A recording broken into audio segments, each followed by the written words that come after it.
Assalamualaikum warahmatullahi wabarakatuh. Shalom, Om Swastiastu. Namo Buddhaya, salam kebajikan bagi kita semua. Perkenalkan, pada hari ini saya Agi Rasrandi selaku moderator yang akan memimpin jalannya presentasi dari kelompok 2 mengenal teori psikoanalisis dalam mata kuliah kriminologi yang diampu oleh Profesor Dr. Beni Irawan SH.MH.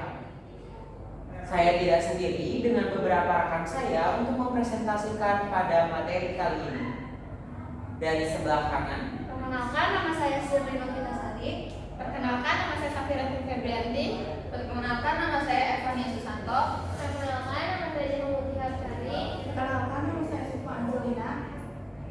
baik, sebelum pada kerangka kasus yang akan kita bawakan, izinkan saya membawakan latar belakang mengapa kita menyetujui pada makalah pada hari ini.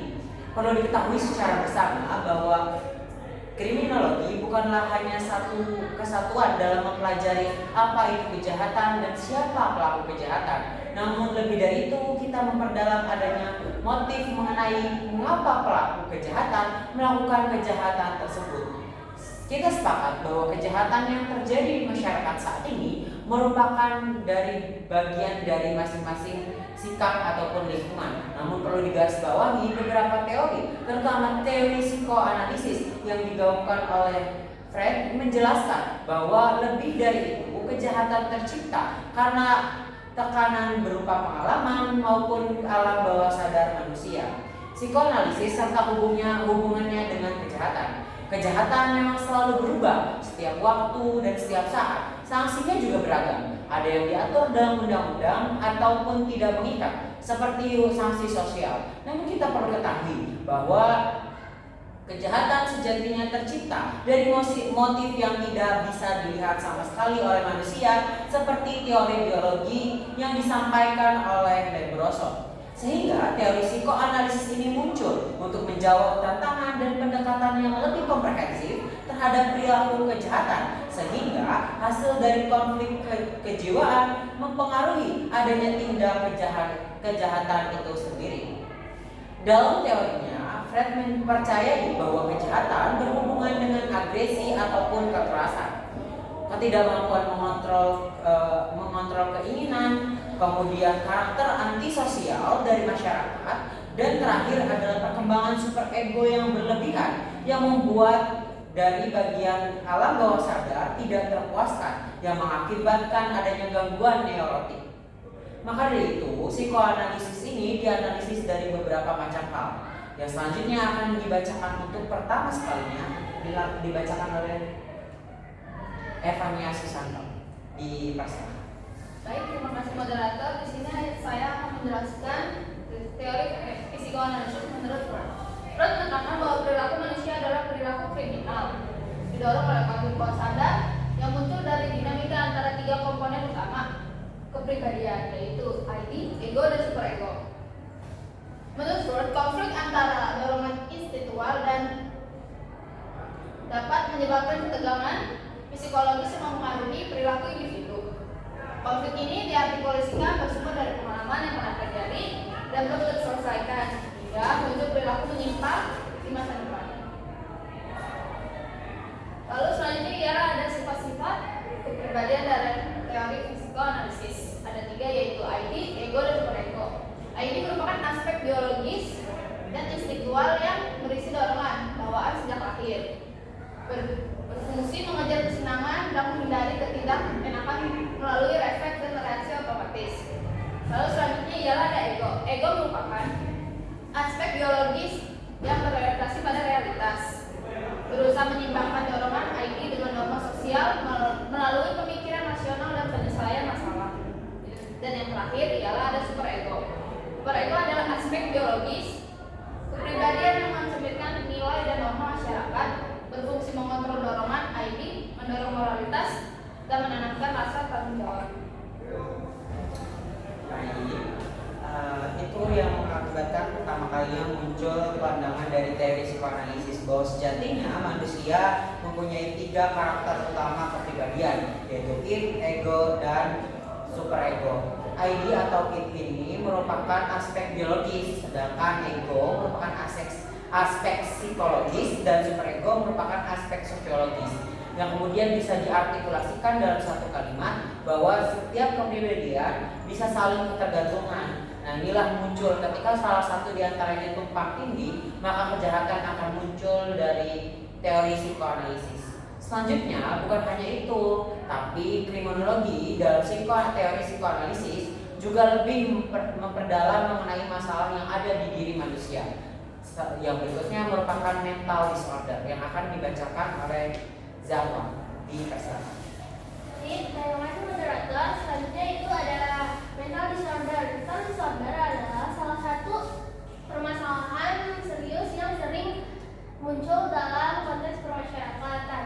Berbagai penelitian menunjukkan bahwa antara 20 hingga 60% penghuni lembaga pemasyarakatan menderita satu atau lebih bentuk gangguan mental. Menurut Charles C.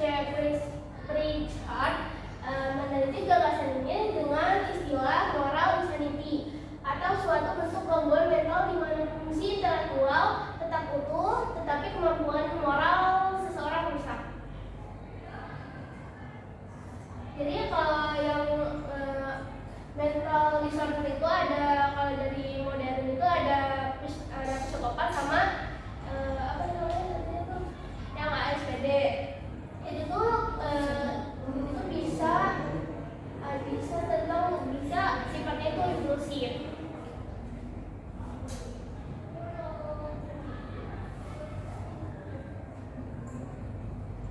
Diambil dari ini tokoh Santoso kriminologi.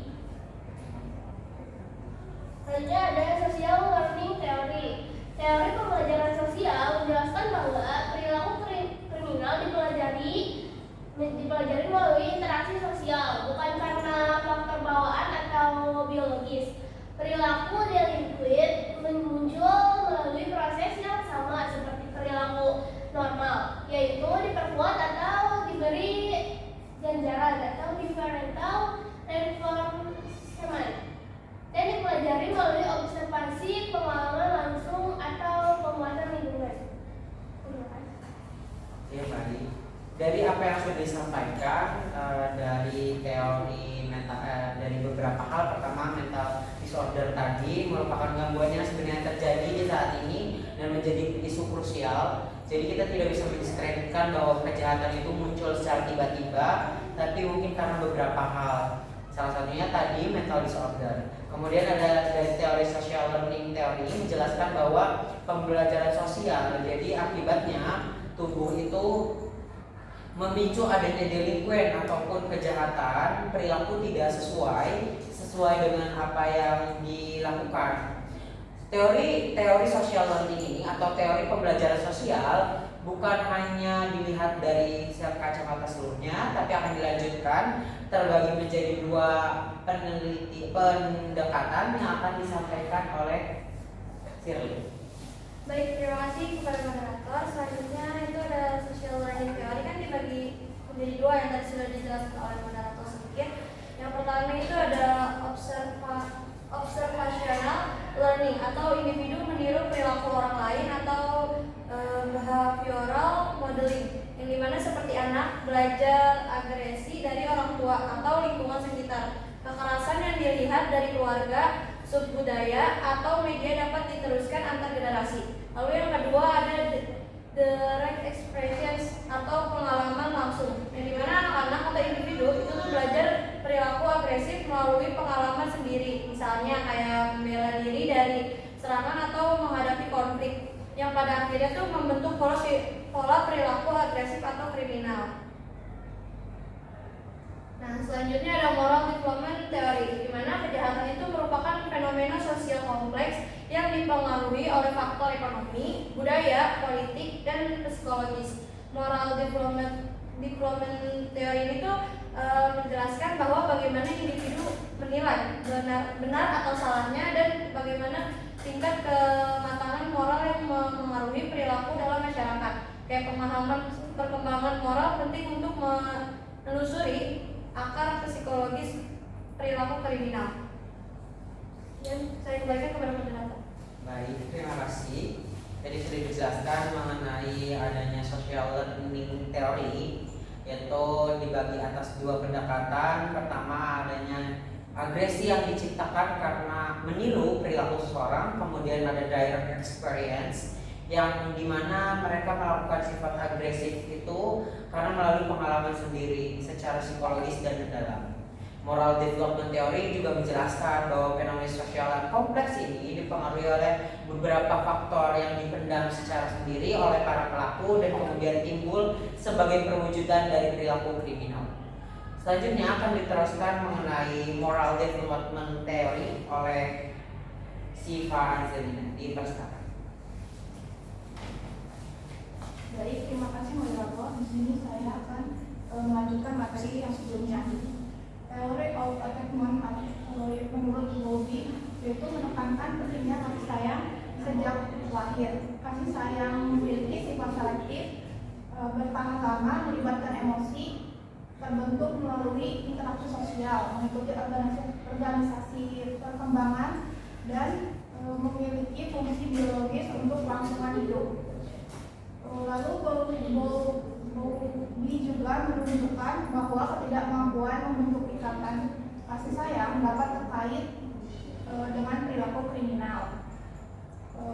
Lalu studi empiris menurut Mycourt, dia menemukan bahwa kurangnya kasih sayang dan pengawasan ibu, konflik orang tua, kurangnya percaya diri, serta kekerasan ayah berhubungan signifikan dengan perilaku kriminal. Sementara ketidakhadiran ayah saja tidak cukup menjelaskan tindak kriminal. Terus selanjutnya ada teori inherited kriminal.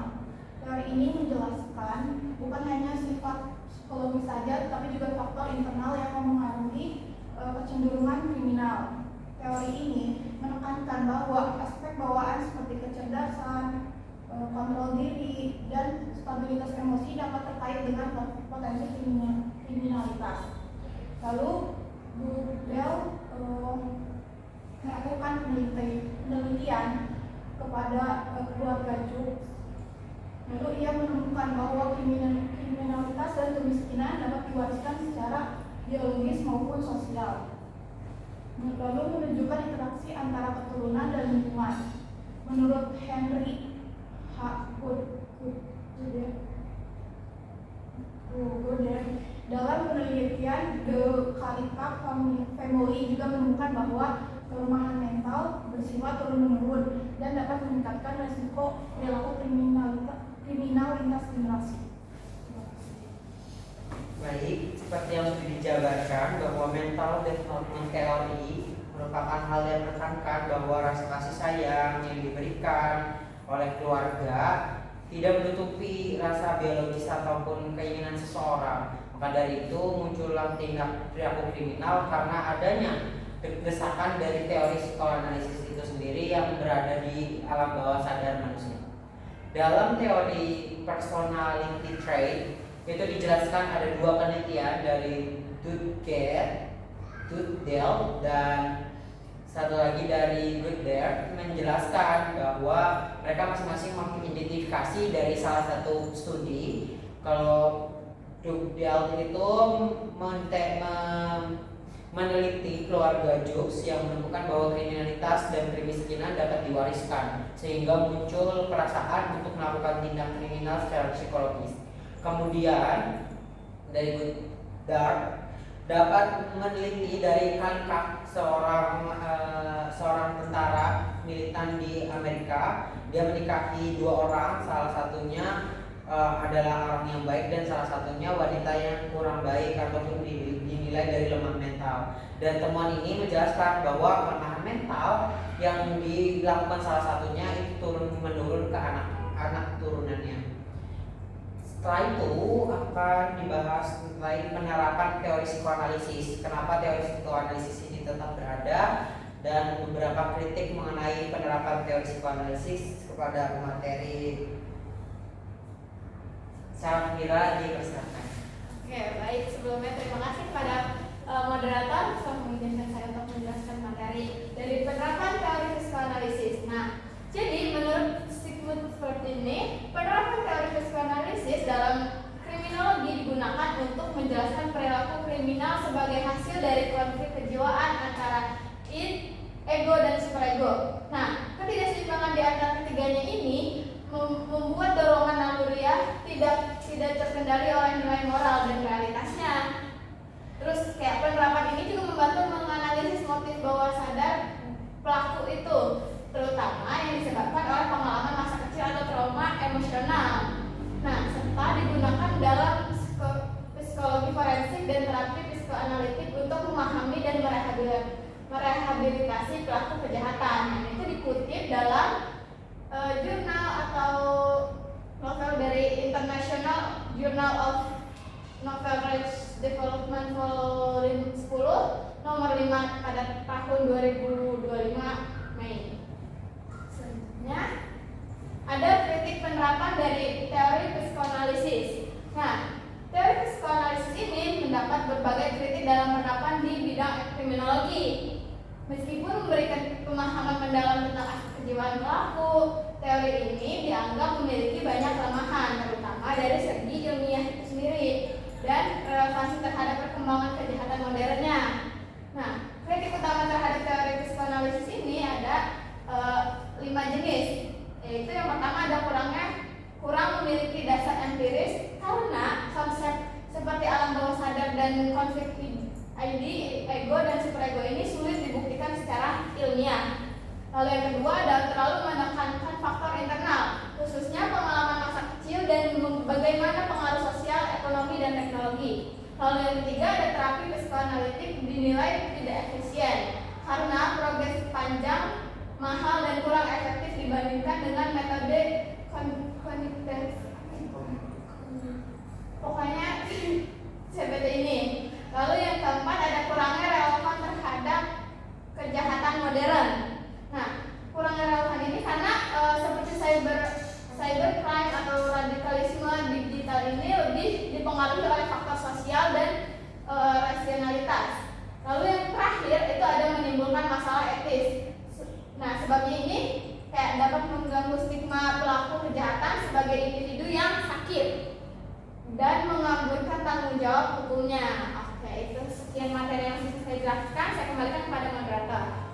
Baik, apa yang sudah disampaikan merupakan rangkuman dari teori psikoanalisis mengenai beberapa kritik utama dan kemudian cara penerapannya.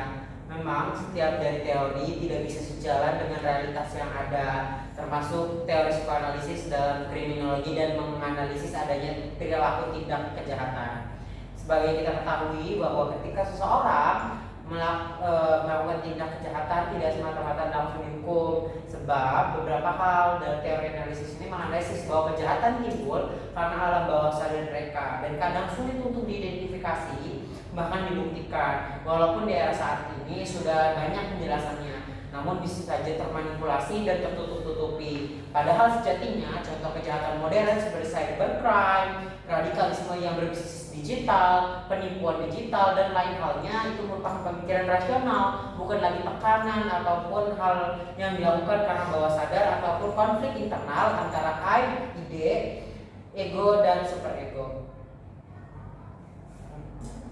Baik, dari hal itulah maka kami dapat menyimpulkan dalam presentasi kali ini bahwa teori psikoanalisis menjelaskan bahwa kejahatan tidak hanya dipengaruhi oleh faktor lingkungan ataupun faktor biologis, sebab ada faktor lain yaitu konflik kejiwaan dan dalam diri si penjahat itu ada ide, ego, dan superego sebagaimana yang telah dijelaskan oleh Freud tersebut.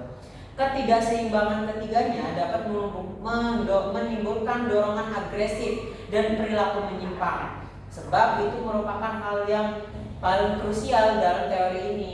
Teori ini pun penting dalam memahami motif serta perilaku dari kepribadian penjahat dari sisi psikologis dan alam bawah sadarnya.